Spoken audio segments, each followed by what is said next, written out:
I don't know how to explain this to you guys. First of all, ni hao fine sheets. Ni hao to all the fine shits in the chat is ni hao. This is my life now. I'm Chinese. I've already become Chinese. In my heart, in my soul, in my mind, in my conscience. I have already become Chinese. We were already white Chinese in this chat.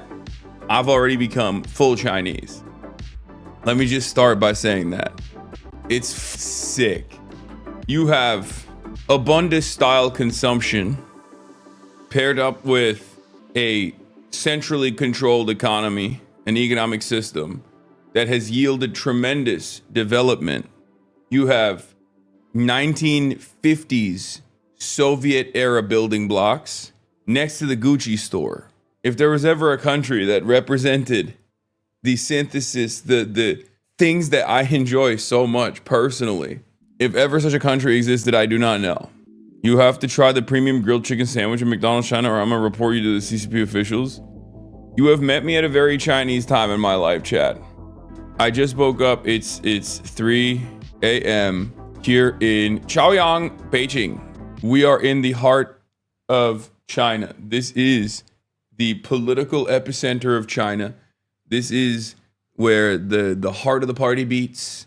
It's the DC, it's the Washington DC of China. And just like Washington DC, it's unironically probably the most boring part of China, even though I love it. But you know, for the rest of the team, when we're out here, this is not like their favorite part, I don't think. Hopefully they'll enjoy some of the cool, like, you know, palaces and you know, government buildings that we will go and look at. But basically, it's sick. It's so sick. It's so sick. What are your internet speeds? My internet speeds are not great because I'm obviously using a VPN. So, which is crazy. I've never used a VPN before, and now I got like a million different applications on this phone. I have VPNs on everything. It's crazy. For people who are traveling to China, by the way, like I have AT&T, right? AT&T automatically routes your phone through Hong Kong when you're in China. It's actually pretty crazy. Like it just has a built-in VPN. Isn't that wild? What do you mean chill, bro? You think the Chinese government doesn't know? Like, what do you think is going on? You think like you land and then AT&T uses Chinese ISPs in China and then instantly takes those ISPs and has its own built-in VPN within the ISP structure so you can still go on YouTube and shit. You think the Chinese government's like, wow, we had no idea. You will end up in jail. Bro, I cannot begin to explain to you how much I am, like, I live the lifestyle of, I will give all of my private information to the Chinese government. I do not care. I want to get a Huawei phone. I want to drive a BYD car. I don't care. I do. What are they going to do with it? What do you want to do with it? Do whatever you want with it, King. Like, that's basically my attitude, okay? The China team we have out here told me that I'm already known on Chinese social media as Lemon Bro. That's right. I'm known as Lemon Bro. Why am I known as Lemon Bro in friggin' China? Because when iShowSpeed went to China, I was obviously very jealous, as you guys saw. And the Chinese audiences that have a fantastic way of naming people certain things, they called me Lemon Bro because I'm sour. So when I arrived at China, it's the first thing that they gave me. Look at this.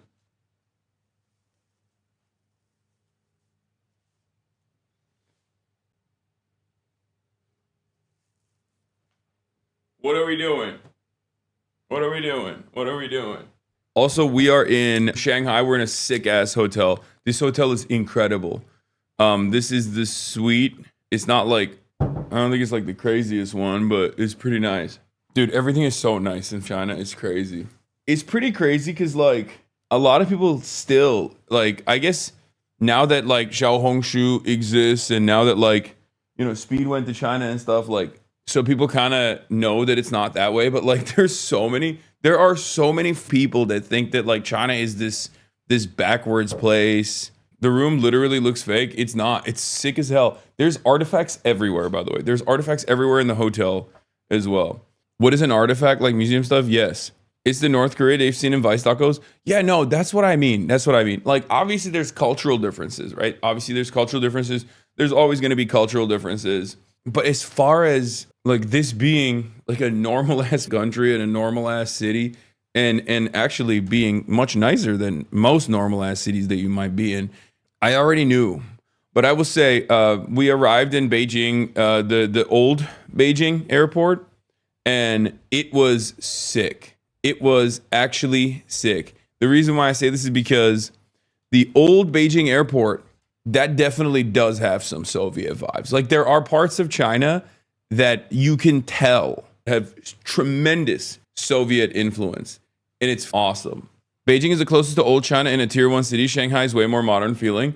So Shanghai was already one of the more modern cities, right? So that's why it's like, it's all modern.